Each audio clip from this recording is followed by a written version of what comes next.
Porque eu falei aqui que a multa com a W Torre, se o próximo presidente falar, não vou fazer o estádio, vou romper com a W Torre, a multa é de 10 milhões de reais. Aí perguntaram assim, como que está dando essa informação? Alguém não quer fazer o estádio? Eu falei, não, estou dando informação porque eu tenho informação, porra. Teve um candidato que falou recentemente, para mim não deixou claro de que vai manter a W Torre caso eleito, não. Então, e é um direito que ele tem, se claro, for presidente. Se for presidente. Eu não sei quem você está falando, mas eu, se fosse presidente, não manteria. Então, eu procuraria um acordo melhor. Sem problema. Foi uma coletiva de imprensa, o Marcelo Teixeira. Marcelo Teixeira disse com todas as palavras que ele vai tirar a nova Vila Belmiro do papel. Ponto. Né? Que Nessa última agora? Essa coletiva que ele deu aqui na Unisanta. E ele falou que já teve conversa com pessoas da W Torre, mas a própria W Torre só quer desenvolver mais a conversa quando tiver realmente alguém de direito à frente do cargo da presidência. Só que o Marcelo, dentre as suas explicações, deixando muito claro que ele é a favor da nova arena, não cravou em nenhum momento que essa nova arena será com a W Torre. Né? Que vai ter que conversar, vai ter que avaliar, vai ter que pensar nisso, aquilo. Quer dizer, tem que se aguardar. Então, assim, a W Torre não é uma garantia de que com o próximo presidente, estou dando o exemplo do Marcelo, porque ele deu uma coletiva recentemente. Mas botando para pensar, assim, por exemplo, ontem eu vi o debate no Varanda, ontem não, vi hoje, agora há pouco, aliás. Lá no canal do Varanda, e o Agostinho, por exemplo, falou que ela tem que sair do papel de qualquer jeito, que ele vai dar celeridade e tal. Mas ele nem viu o contrato. Pensando dessa maneira, o que é certo? Você dizer que vai olhar o contrato quando for eleito e vai ver se é bom ou não? Ou o ideal é dizer, olha, não, eu vou fazer de qualquer jeito o Mas estádio. é isso que eu tô falando. O de fazer de qualquer jeito dá a impressão que o Carol falou, que é jogar pro torcedor. Exato. Então, mas é isso que eu tô falando. E agora eu não tô falando especificamente. Você deu o exemplo do Agostinho e eu não vou falar especificamente dele. É muito fácil algum candidato falar assim, eu vou trazer técnico tal, eu vou trazer jogador tal, eu vou trazer tal.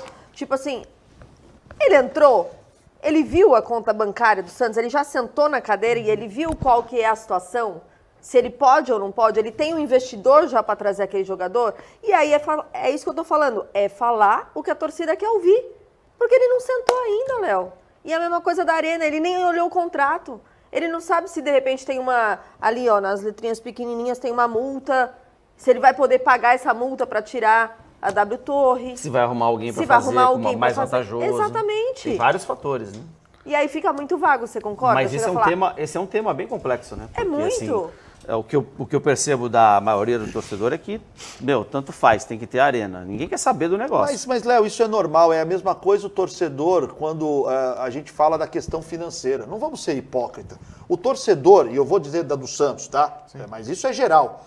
O torcedor do Santos só se preocupou com a condição financeira do clube porque em 2020 nós estávamos com um transfer ban e o clube não podia contratar e o clube estava ferrado, essa era a palavra certa, para poder resolver essa questão e correr o risco de perder pontos no Campeonato Brasileiro. Por isso o torcedor se preocupou. Porque o torcedor não está nem aí. Só se preocupa quando a água bate no pescoço. O torcedor está preocupado em ver o time dele ser campeão. Não importa se é com falcatrua, sem falcatrua. É uma realidade, gente. Não vamos ser hipócrita. Né? Aí quando a água bate no queixo e o torcedor repara que eu acho que o clube agora vai se dar mal, hein? Se não pagar isso, não pagar. Aí começa a falar, eu tenho que ter um presidente que saiba pagar a conta. Quando aparece talvez um presidente que queira pagar a conta, mas não sabe lidar com o futebol, o presidente já vira o pior. E foi mesmo, o Rueda foi pior no futebol, um dos piores do futebol. Só que você não pode chegar para olhar o José Carlos Pérez, que passou anteriormente, mas que conseguiu fazer o time competir, e dizer que esse cara não foi muito prejudicial e péssimo pro futebol, com as negociações absurdas que ele fez, de jogadores que ele contratou, como Cueva, segunda maior contratação da história do Santos, e não pagou. Tá acabando hoje. Odílio Rodrigues deixou o Leandro Damião. Ou seja, vários presidentes que conseguiram, às vezes, o futebol caminhar, mas que deixaram rombos financeiros do clube. Então é preciso se avaliar. Eu sei que o torcedor, ele quer ver o time dele jogar, mas não podemos ser hipócritas em acreditar que o torcedor ele está muito atento a essa questão financeira, porque não está, só se prejudicar diretamente o futebol. Deixa eu mostrar.